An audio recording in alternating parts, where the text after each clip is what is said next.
So we'll get started with a quick overview of the JNL dashboard. As you can see here, this is the main JNL screen, which will give you any alerts or problems on the left-hand side under status alerts here.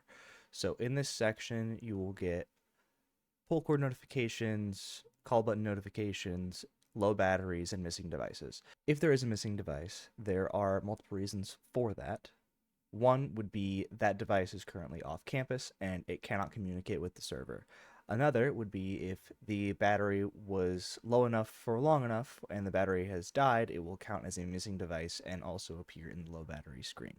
So next we're going to cover how to change a resident, admit a resident, and remove a resident.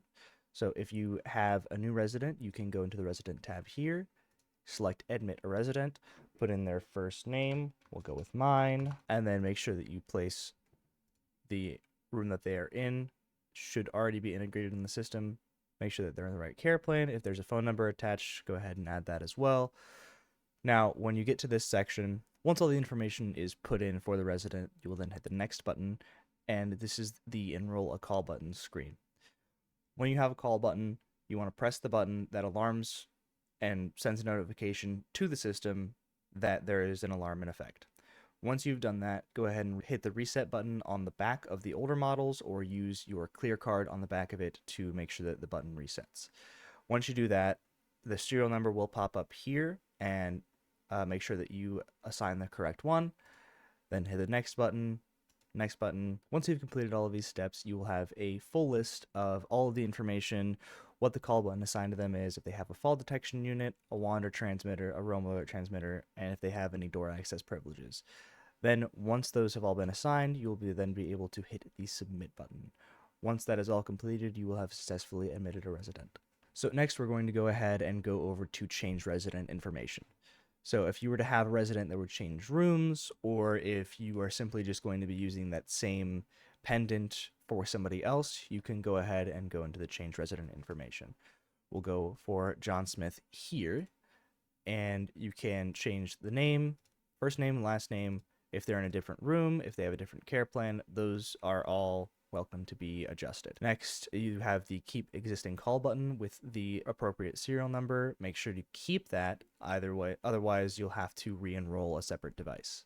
So in alert escalations, which is not in the admit a resident, you can have a escalation change. So depending on your site, you might have an escalation for one house or for one wing, and if they are being changed, you can go ahead and change that over to a separate escalation, and once that has been completed, you are all set to go. Hit the Review Resident tab, and then submit again, and that is how you change a resident. Next, we're going to go over how to discharge a resident. Again, in the Resident tab, you will go over here to Discharge a Resident.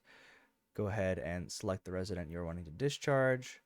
Then you will have a review screen of who they are, where they are, anything that is attached to them, such as phone numbers, pendants, pull cords, any of those important things, and then you'll go ahead and hit submit, and that will discharge the resident. So next we will be going over the fixed devices. So right here next to the resident tab, you will see fixed device dropdown.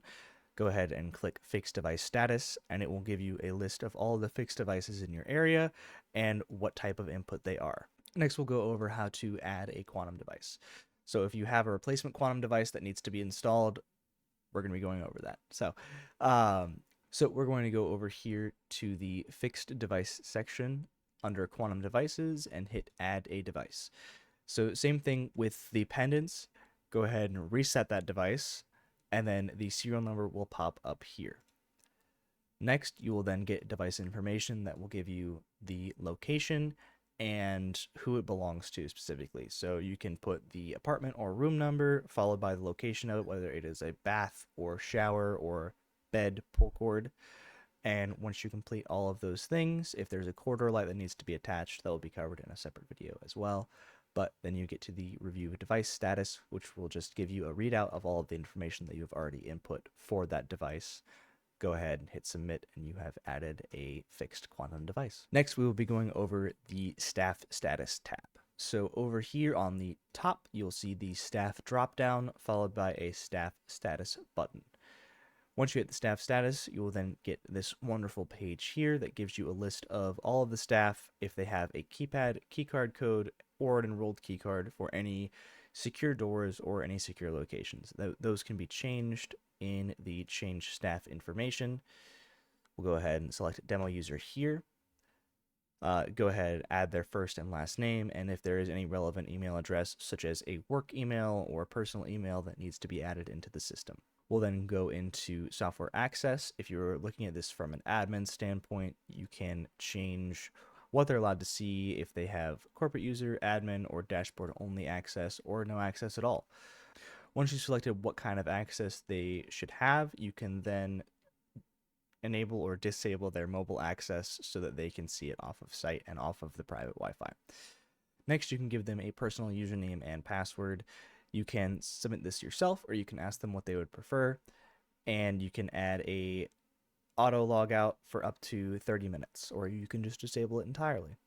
Make sure that you have your desktop alarm sound enabled if they are working so that they can get notifications for any alarms that may go off. Next section is door access. So if they have any access to restricted areas such as memory care or anything like that, you can go ahead and add this and give them a keycard number or a keypad code specific to them so that you can see when they enter or leave an area.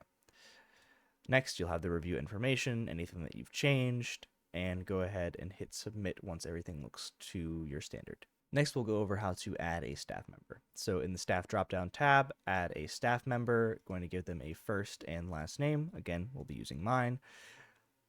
You go ahead and give them a desktop access level. This is what they can see through the Quantum. So if they are somebody who just needs to get alarms, you can go ahead and give them dashboard only. If they need to see this off-site or off of a separate Wi-Fi, go ahead and give them mobile access. You can give them a specified username and password or anything that they would prefer. If you would like, you can also give them an auto logout for up to 30 minutes or just disable it entirely if they're going to have it open continuously. On the bottom here, there is desktop alarm sound. If they need to get those alerts, go ahead and enable that, and it will make an audible tone so that they will be able to hear the alarm. Next, you have door access level, which you can give them all or no access with a specified key card or code that you can specify for them. So let's see what that looks like really quick. You can put in their key card number, a specified keypad code, or an access group, and a shift location. And next is the review information page. Just make sure that you have everything that has been changed accurate, and a quick little once over to make sure that everything has been done the way that you want it. Once you've confirmed that everything in the review page is what you want, go ahead and hit the submit tab and you will have added a staff member. Next, we will go over how to remove a staff member. In the staff drop-down tab, there is a remove staff member tab here. Go ahead and select that, and then you will go through whichever staff member needs to be removed, locate them, or you can use the search bar up here. Go ahead and select that member, hit the next button, and it will be a review of who they are, an email address for additional information, and any access that they may have.